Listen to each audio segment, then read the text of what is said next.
விழாவிற்கு நம்முடைய மாண்புமிகு தமிழ்நாடு முதலமைச்சர் அவர்கள் வருகை தந்து கொண்டிருக்கிறார்கள். 17வது சட்டமன்ற பேரவையின் சட்டமன்ற உறுப்பினர்களுக்கான பயிற்சி நிகழ்வை தொடங்கி வைக்க நிகழ்விடத்திற்கு வருகை தந்திருக்கும் நம்முடைய மாண்புமிகு தமிழ்நாடு முதலமைச்சர் அவர்களை வருக வருக என பணிவன்புடன் வரவேற்கின்றோம். இன்றைக்கு நம்முடைய மாண்புமிகு தமிழ்நாடு முதலமைச்சர் அவர்கள் 17வது சட்டமன்ற பேரவையின் சட்டமன்ற குத்துவிளக்கு ஏற்றி தொடங்கி வைத்து சிறப்பிக்க இருக்கின்றார்கள். விழா நிகழ்விடத்திற்கு வருகை தந்திருக்கும் மாண்புமிகு தமிழ்நாடு முதலமைச்சர் அவர்களை வருக வருக என மீண்டும் ஒரு முறை பணிவன்புடன் வரவேற்கின்றோம். சட்டமன்ற உறுப்பினர்களுக்கான பயிற்சி நிகழ்வை தொடங்கி வைக்க நம்முடைய மாண்புமிகு தமிழ்நாடு முதலமைச்சர் அவர்கள் விழா நிகழ்விடத்திற்கு வருகை தந்திருக்கிறார்கள். நிகழ்விடத்திற்கு வருகை தந்திருக்கக்கூடிய நம்முடைய மாண்புமிகு தமிழ்நாடு முதலமைச்சர் அவர்களை வருக வருக என பணிவன்புடன் வரவேற்கின்றோம். இன்னும் சில நிமிடங்களில் இந்த விழா அரங்கிற்கு நம்முடைய மாண்புமிகு தமிழ்நாடு முதலமைச்சர் அவர்கள் வருகை தந்து சிறப்பிக்க இருக்கின்றார்கள் என்பதை மகிழ்ச்சியுடன் தெரிவித்துக் கொள்கின்றோம். விழா நிகழ்விடத்திற்கு வருகை தந்த மாண்புமிகு தமிழ்நாடு முதலமைச்சர் அவர்களுக்கு சிறப்பான வரவேற்பு அளிக்கப்பட்டது. இன்னும் சில நிமிடங்களில் விழா அரங்கத்திற்கு நம்முடைய மாண்புமிகு தமிழ்நாடு முதலமைச்சர் அவர்கள் வருகை தந்து சிறப்பிக்க இருக்கின்றார்கள் என்பதை மகிழ்ச்சியுடன் தெரிவித்துக் கொள்கின்றோம். தமிழ்நாட்டு மக்கள் கனவு கண்ட மாற்றத்திற்கான மறுமலர்ச்சி ஆட்சி, மகளிர் எதிர்பார்த்த கண்ணியமிக்க கருத்தான ஆட்சி, இளைஞர்கள் இளம் பெண்கள் கனவு கண்ட எதிர்கால தலைமுறைக்கான ஆட்சி, குழந்தைகள் முதல் பெரியவர்கள் வரை அனைவரும் விரும்பிய எல்லோருக்குமான எழில் ஆட்சி, தமிழ்நாட்டை வெற்றி பாதையில் வழி நடத்தி கொண்டிருக்கும் ஆற்றல் மிக்க தலைவர் நம் மாண்புமிகு தமிழ்நாடு முதலமைச்சர் அவர்களை 17வது சட்டப்பேரவையின் சட்டமன்ற உறுப்பினர்களுக்கான பயிற்சி நிகழ்வு தொடக்க விழாவிற்கு உங்களுடைய பலத்த கரவொலிக்கு மத்தியில் வருக வருக என விழா மேடைக்கு அன்புடன் வரவேற்கின்றோம். சிங்க பெண்களால் பெண்களின் பாதுகாப்பை உறுதி செய்த கடமை வீரர், தமிழ்நாட்டை தலைநிமிர வைத்துக் கொண்டிருக்கும் தலைவர், தொட்ட துறைகள் அத்தனையிலும் முத்திரை பதித்து வரும் முதல்வர் மாண்புமிகு தமிழ்நாடு முதலமைச்சர் அவர்களை விழா மேடைக்கு வருக வருக என பணிவன்புடன் வரவேற்கின்றோம். விழா தொடக்கமாக தமிழ்தாய் வாழ்த்து அனைவரும் எழுந்து நிற்குமாறு அன்புடன் கேட்டுக்கொள்கின்றோம்.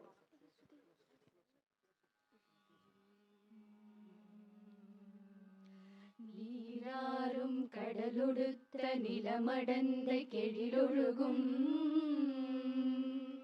சீராரும் வதனமென திகழ் பரத கண்டமிது தெக்கணமும் அதில் சிறந்த திராவிடனல் திருநாடும் தர்க்க சிறு பிறை நுதலும் தரிதனரும் திலகமுமே அத்திலக வாசனை போல் அனைத்துலகும் இன்பமுற எத்திசையும் புகழ் மணக்க இருந்த பெரும் தமிழனங்கே தமிழனங்கே உன் சீரிலமை திறம் வியந்து செயல் மறந்து வாழ்த்துதுமே வாழ்த்துதுமே வாழ்த்துதுமே. நன்றி. 17வது சட்டமன்ற பேரவையின் சட்டமன்ற உறுப்பினர்களுக்கான பயிற்சி தற்போது தொடங்கப்பட இருக்கின்றது.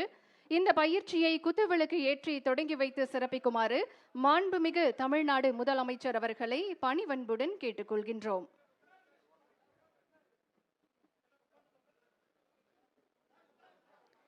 இன்றைக்கு 17வது சட்டமன்ற பேரவையின் சட்டமன்ற உறுப்பினர்களுக்கான பயிற்சியை நம்முடைய மாண்புமிகு தமிழ்நாடு முதலமைச்சர் அவர்கள் குத்துவிளக்கு ஏற்றி தொடங்கி வைக்கிறார்கள். மேலும் மாண்புமிகு பேரவைத் தலைவர், மாண்புமிகு பேரவை முன்னவர், மாண்புமிகு துணைத் தலைவர் மற்றும் அரசு தலைமை கொறடா ஆகியோரையும் 17வது சட்டமன்ற பேரவையின் சட்டமன்ற உறுப்பினர்களுக்கான பயிற்சியை குத்துவிளக்கு பேரவை செயலாளர் அவர்களை வரவேற்புரையாற்ற அன்போடு அழைக்கின்றோம்.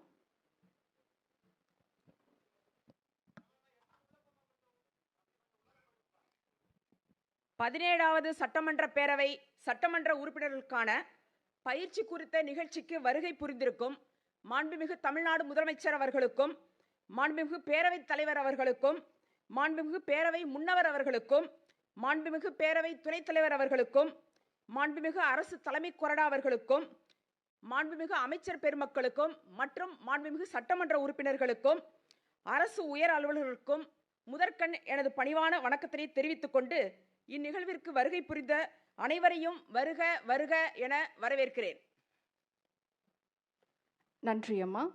இன்று நடைபெற்றுக் கொண்டிருக்கும் 17வது சட்டமன்ற பேரவையின் சட்டமன்ற உறுப்பினர்களுக்கான பயிற்சி நிகழ்வில் சட்டமன்ற உறுப்பினர்களுக்கான நடைமுறைகள் பற்றி அறிமுக உரையாற்ற மாண்புமிகு பேரவைத் தலைவர் அவர்களை அன்புடன் அழைக்கின்றோம்.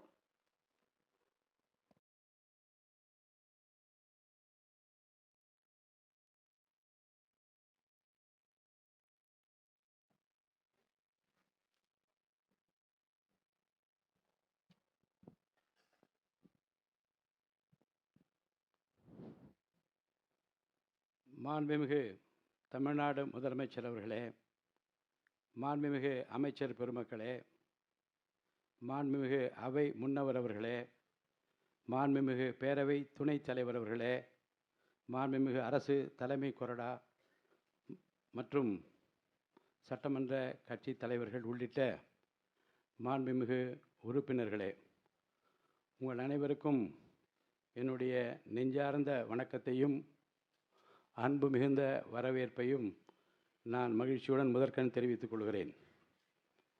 தற்போது அமைக்கப்பட்டுள்ள 17வது சட்டமன்ற பேரவைக்கு புதிதாக 146 சட்டமன்ற உறுப்பினர்கள் தேர்ந்தெடுக்கப்பட்டுள்ளனர். மிக முக்கியமாக எக்காலத்திலும் இல்லாத அளவிற்கு இப்பேரவையில் இளைஞர்கள் அதிகமாக இடம்பெற்றுள்ளீர்கள். எதிர்காலம் எப்படி இருக்க வேண்டும் என்பதை இறைவன் அருளால் தீர்மானித்து அதை நிறைவேற்றி காட்டுகிற இடத்தில் இருக்கிற மாண்புமிகு முதல்வர் அவர்களால் மட்டும்தான் இது சாத்தியமானது. பேரவையில் நடந்து கொள்ளும் முறை, நடவடிக்கைகளில் எப்படி பங்கு கொள்வது, எதை பேசுவது, எதை பேசக்கூடாது, என்ன பேசினால் அவையிலும் பாராட்டப்படுவீர்கள், வெளியிலும் பாராட்டப்படுவீர்கள் என்பதையும், எதை பேசினால் மக்கள் உங்களை எந்த கோணத்திலே பார்ப்பார்கள் என்பதையும் முறையான பயிற்சியின் மூலமாக காலை 10:30 மணிக்கு தொடங்கி மாலை 5:30 மணி வரை அந்த பயிற்சி உங்களுக்கெல்லாம் அளிக்கப்பட இருக்கிறது. இதன் அவசியத்தை உணர்ந்து இந்த புத்தாக்க பயிற்சிக்கு அனுமதி அளித்துள்ள மாண்புமிகு முதலமைச்சர் அவர்களுக்கு என்னுடைய நன்றிகளை நான் முதற்கண் தெரிவித்துக் கொள்கிறேன். நான் செல்லுகிற இடமெல்லாம் வெல்லும் இழந்தான் என்பதை தேர்தல் களத்தில் நிரூபித்து காட்டினார் நம்முடைய முதலமைச்சர். வெல்வார் வீழ்த்துவார் இல்லாத ஒரு மாபெரும் சக்தியாக இன்றைக்கு தமிழ்நாட்டில் அவர் வளர்ந்து கொண்டிருக்கிறார்கள். வியப்பால் விழிகளை உயர்த்தி இந்திய திருநாடே இவரா இவரா இப்படி என்று போற்றி பாராட்டுகிற சூழ்நிலை எல்லாம் இன்றைக்கு தமிழ்நாட்டில் உருவாகி கொண்டிருக்கிறது. நான் திண்ணமாக சொல்லுவேன், இந்த மாடல் அரசு விஜய் மாடல் அரசு, இந்த மாடல் அரசு முதலமைச்சர் விஜய் மாடல் அரசு என்று நான் சொல்லுவேன். காரணம், தமிழ்நாட்டை எதிர்காலத்தில் அமைதி பூங்காவாக வைத்துக் கொள்ள வேண்டும் என்பதிலும் தமிழ்நாட்டு மக்கள் ஜாதி, மத, இன, மொழிக்கு அப்பாற்பட்டு எல்லோரையும் அரவணைக்கிற கரங்கள் எங்கே என்று தேடினோமே, அந்த அன்பு கரங்கள், அரவணைக்கும் கரங்கள், கண்ணீரை துடைக்கும் கரங்கள் எங்களுடைய அருமை அண்ணா விஜயின் கரத்தில் இருக்கிறது என்று நாட்டு மக்கள் அத்தனை பேரும் குடும்பத்திலே ஒருவராக உங்களை பார்த்ததன் விளைவுதான் இந்த மாபெரும் வெற்றியின் அடையாளம் என்று நான் கருதுகின்றேன். எதிர்காலம் பத்திரமாக இருக்கிறது, உங்கள் கரத்திலே இருக்கிறது. மக்களுக்கு நம்பிக்கை பிறந்திருக்கிறது. ஏனென்றால் என்ன ஆகுமோ, எப்படி நடக்குமோ என்று கதிகிடை கிடந்த அந்த மக்களுக்கு ஒரு புன்னகையாலே மாற்றத்தை ஏற்படுத்த முடியும் என்பதை நிரூபித்து காட்டியிருக்கிற மாபெரும் தலைவர் நீங்கள். தமிழக அரசியல் வரலாற்றில் ஒரு மாபெரும் வெற்றியை பெற்றது மட்டுமல்ல, வெற்றியை சட்டமன்றத்திலே நிரூபித்து காட்டுவதன் மூலமாக நாட்டு மக்களுக்கு உணர்த்தினீர்கள். நான் பேசாமல் ஒரு அமைதி புரட்சியை செய்வேன், அந்த புரட்சி மக்களுக்கு ஏற்றத்தையும் மாற்றத்தையும் தரும் என்று நிரூபித்து காட்டினீர்கள். இன்றும் வியந்து போற்றி பாராட்டி கொண்டிருக்கிற பல திட்டங்களை இந்த தமிழகம் தந்திருக்கிறது. அந்த வரலாற்றை விரல் நுனியிலே வைத்திருக்கிறவர் நீங்கள். அதிகமாக பேச மாட்டீர்கள், ஆனால் செவிமடுத்து சொல்ல வந்தவர்கள் யார் என்பதையும், செய்ய வேண்டிய பணி என்பதையும் இறைவன் அருளால் உடனே செய்து முடிக்கிற ஆற்றல் உங்களிடம் மட்டும்தான் இருக்கிறது என்பதை தமிழ்நாட்டு மக்கள் இந்த 40 நாட்களிலே உணர்ந்திருப்பார்கள். இந்த அவையின் மாண்பினை போற்றி காப்பது அரசின் கடமை. எதிர்க்கட்சிகளுக்கு அந்த கடமை பெரிதாக இருக்கிறது. வரும் நாட்களில் சட்டப்பேரவையில் நீங்கள் எப்படி நடந்து கொள்ள வேண்டும், எதிர்க்கட்சியாக இருந்தாலும் சரி, ஆளுங்கட்சியாக, அனைவரையும் அழைத்திருக்கிறோம். எல்லோரும் வாருங்கள் என்று அழைப்பு விடுத்திருக்கிறோம். ஏற்கனவே இருந்தவர்களுக்கும் அது தேவை, புதிதாக வந்தவர்களுக்கும் அது தேவை. அந்த தேவை உணர்ந்துதான் 2 நாட்களும் இந்த சிறப்பு பயிற்சி முகாமை மாண்புமிகு முதல்வர் தன்னுடைய திருக்கரத்தாலே குத்துவிளக்கேற்றி துவக்கி வைத்திருக்கிறார்கள். என்னுடைய நினைவுகளெல்லாம் 80ஆம் ஆண்டு சட்டமன்ற பேரவைக்கு நுழைந்தபோது கன்னி பேச்சிலே யாரும் குறுக்கிட மாட்டார்கள். நம்முடைய மாண்புமிகு உறுப்பினர்கள் முதலில் எழுந்து பேசுகிற போது அது முதல் கழகத்தின் அடித்தளமே அண்ணாதானே, அண்ணா சிலை வைக்கக்கூடாது என்று ஒருவர் பேசுவதா என்று சபையிலே சலசலப்பு ஏற்பட்டாலும் கன்னி பேச்சு என்ற காரணத்தில் யாரும் குறுக்கிடவில்லை. மாலையிலே புரட்சி தலைவர் சொல்லி சொல்லுகிறார்கள். அவர் சொன்னார், அண்ணா சிலையை வையுங்கள், தொழிற்சாலைகள் ஏற்படுத்துங்கள் என்று சொல்லியிருக்கலாம். ஆனாலும் கூட அவர் சொல்வதில் எவ்வளவு பெரிய நியாயம் இருக்கிறது என்பதை பாருங்கள். எதிர்காலத்தில் நம்முடைய இளைஞர்கள், நம்மவர்கள் தொழில் தொடங்க வேண்டும், அனைவருக்கும் வேலை கிடைக்க வேண்டும் என்கின்ற அந்த கோணத்தில் அவர் பேசியதாக எடுத்துக்கொள்ளலாம் என்று அவர் சொன்னார். இதை நான் சொல்வதற்கு காரணம், புதிய கோணத்திலே உங்கள் உள்ளத்தில் என்ன தோன்றுகிறதோ தயங்காமல் சொல்லுங்கள். ஏனென்றால் நாட்டு மக்கள் நம்மிடமிருந்து நிறைய எதிர்பார்க்கிறார்கள். வாக்களித்த பெருமக்கள் கொஞ்சத்தில் இல்லை, கிள்ளி கொடுங்கள் என்று நாம் கேட்டால் அள்ளி கொடுத்து விட்டார்கள். அவருக்காக அள்ளி கொடுத்திருக்க அந்த வாக்கினுடைய மதிப்பு என்ன என்றால், நீங்கள் என்ன செய்ய எனக்காக என்ன செய்ய போகின்ற நாடை எதிர்பார்த்து கொண்டிருக்கிறது. இந்த அவையின் மூலமாக நீங்கள் ஒலிக்கிற குரல் தான் இந்த அரசுக்கும் தமிழ்நாட்டு மக்களுக்கும் பெருமை சேர்க்கிற ஒரு குரலாக இருக்கும். அந்த வகையில் தயங்காமல் சொல்லுங்கள், எதை எப்படி சொல்ல வேண்டும், எதை சொல்ல வேண்டும், எதை சொல்லக்கூடாது என்று பயிற்றுவிப்பதற்காக பல வல்லுநர்கள் இங்கே வந்திருக்கிறார்கள். அடுத்தடுத்து அவை முன்னவரும் மற்றவர்களெல்லாம் பேச இருக்கின்றார்கள். இன்னொரு குறிப்பை நான் சொல்லுவது பொருத்தம் என்று கருதுகின்றேன். சட்டப்பேரவையில் சபாநாயகர் ஆசனத்தில் போய் உட்கார்ந்து ஆர்ப்பாட்டம் செய்தவர்களும் இருக்கிறார்கள். சபையை நடத்த விடாமல் பல்வேறு காலகட்டங்களிலே சிரமம் கொடுத்தவர்களும் சிக்கலை ஏற்படுத்தியவர்களும் இருக்கின்றார்கள். அந்த வரலாற்றையெல்லாம் நீங்கள் நூலகத்தில் சென்று படிக்க வேண்டும் என்று கேட்டுக்கொள்கிறேன். பழைய வரலாற்றை நீங்கள் புரட்டி பார்க்க வேண்டும். நூலகங்களுக்கு செல்லுகிற பழக்கத்தை மாண்புமிகு உறுப்பினர்கள் ஏற்படுத்தி கொள்ள வேண்டும். ஏனென்றால் முன்னாலே அண்ணா என்ன பேசினார், பெருந்தலைவர் காமராஜர் என்ன பேசினார், பெருந்தலைவர் கக்கன் என்ன பேசினார், கம்யூனிஸ்ட் தலைவர்கள் என்ன பேசினார்கள் என்ற அந்த குறிப்பையெல்லாம் நூலகத்தில் சென்று நீங்கள் படிக்க வேண்டும். அப்படி படிப்பதன் மூலமாக கண்ணியமாக, கௌரவமாக நாட்டு மக்கள் விரும்புகிற உரையை நீங்கள் தயார் செய்து கொள்ள முடியும். சட்டமன்றத்தில் நடக்கிற சில நிகழ்வுகள் வெளியிலே மக்கள் பார்க்கின்றால் என்பது மட்டுமல்ல, ஆட்சி மாற்றத்திற்கு கூட அது வழிவகுத்து விடும் என்பது 2 உதாரணத்தை சொல்லி நான் முடித்துவிட விரும்புகின்றேன். உங்களுக்கெல்லாம் நினைவிருக்கும், 72ஆம் ஆண்டு அனைத்து இந்திய அண்ணா திராவிட முன்னேற்ற கழகம் துவங்கப்பட்ட போது புரட்சித் தலைவர் எம்ஜிஆருக்கு எதிராக சட்டமன்றத்தில் என்ன நடந்தது என்பதையும், அந்த வரலாற்று சிறப்புமிக்க நினைவிலே கொள்ளத்தக்க விரும்பத்தகாத அந்த நிகழ்வுகளிலே புரட்சித் தலைவர் எம்ஜிஆரை பற்றி மக்கள் மத்தியிலே அந்த கொண்டிருந்த அந்த அபிப்பிராயம், அந்த ஒப்பீனியன் எப்படியெல்லாம் மாற்றப்பட்டு இவர்தான் வர வேண்டும் என்று முடிவெடுப்பதற்கு சட்டசபை சம்பவங்களே காரணமாக அமைந்தது என்பதை நாட்டு மக்கள் அறிவார்கள். அதே போன்றுதான் 89ஆம் ஆண்டு பட்ஜெட் உரையை படிப்பதற்காக முத்தமிழறிஞர் கலைஞர் அவர்கள் எழுந்தபோது புரட்சித் தலைவர் அம்மா அவர்களுக்கும் இடையே நடந்த சர்ச்சைக்குரிய பேச்சுகளும், அவை குறிப்பில் நீக்கப்பட்டதும், சர்ச்சைக்குரிய பேச்சுக்கு பிறகு அவர்கள் தாக்கப்பட்டதாக வந்த செய்திகளும், இருவரும் தாக்கப்பட்டதாக வந்த செய்திகளும் அவை குறிப்பில் இன்னமும் நீங்காமல் இருக்கிறது.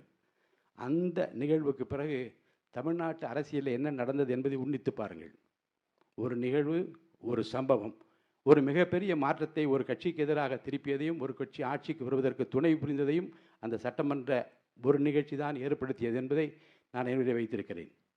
அதே போன்று தான் பின்னாளிலே பல எதிர்க்கட்சிகள் தாங்கள் ஆற்ற வேண்டிய பணிகளை விடுத்துவிட்டு வேறு கோணங்களிலே தங்கள் திசை திருப்பி கொண்ட காரணத்தினாலே அந்த கட்சிகளுக்கு பொதுமக்கள் மத்தியில் ஏற்பட்ட இழப்புகளுக்கும் கூட இந்த சட்டமன்ற பேரவையுடைய நடவடிக்கைகள் காரணமாக இருந்தது என்பதையும் நான் அறிந்திருக்கிறேன்.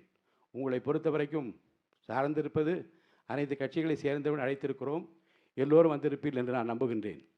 உங்கள் கட்சியினுடைய கொள்கை கோட்பாடு நிலைநிறுத்தப்பட வேண்டும் என்றால், அரசு கொண்டிருக்கிற கொள்கைகள் திட்டங்கள் நிறைவேற வேண்டும் என்றால், சபையினுடைய கண்ணியத்தையும் கௌரவத்தையும் காப்பாற்ற வேண்டிய மிகப்பெரிய பொறுப்பும் கடமையும் உங்களுக்குத்தான் இருக்கிறது.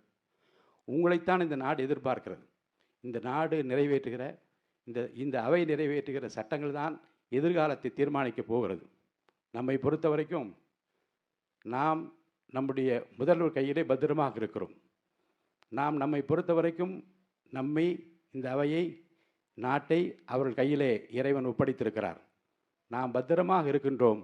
அமைதி பூங்காவாக தமிழ்நாட்டை பார்த்து கொள்கிற பொறுப்பில் அவர் இருக்கிறார். அவர் எப்போதும் சொல்வார், கான்ஃபிடென்ட்டாக இருங்கள் என்று சொல்வார்கள்.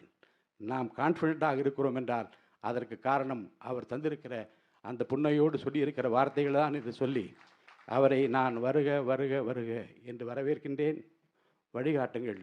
உங்கள் வழி இந்த அவை நடப்பதற்கு, நாட்டு மக்களுக்கு நல்லது செய்வதற்கு இந்த அவை உறுப்பினர்கள் அத்தனை பேரும் காத்திருக்கிறோம் என்று சொல்லி அவரை வரவேற்று மாண்புமிகு அமைச்சர் பெருமக்களையும், முன்னவரையும், துணைத் தலைவரையும், கொறடாவையும் மற்றும் அனைத்து மாண்புமிகு உறுப்பினர்களையும் வருக வருக என்று சிறந்தாழ்த்தி வரவேற்று அமைகின்றேன். நன்றி, வணக்கம்.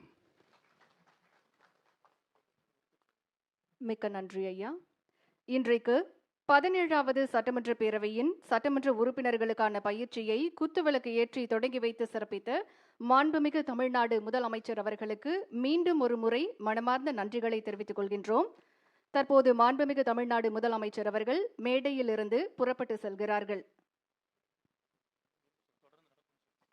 இந்த பயிற்சி தொடர்ந்து நடைபெற இருக்கின்றது. மாண்புமிகு சட்டமன்ற உறுப்பினர்கள் அனைவரும் தங்களுடைய இருக்கைகளில் அமருமாறு அன்போடு கேட்டுக்கொள்கின்றோம்.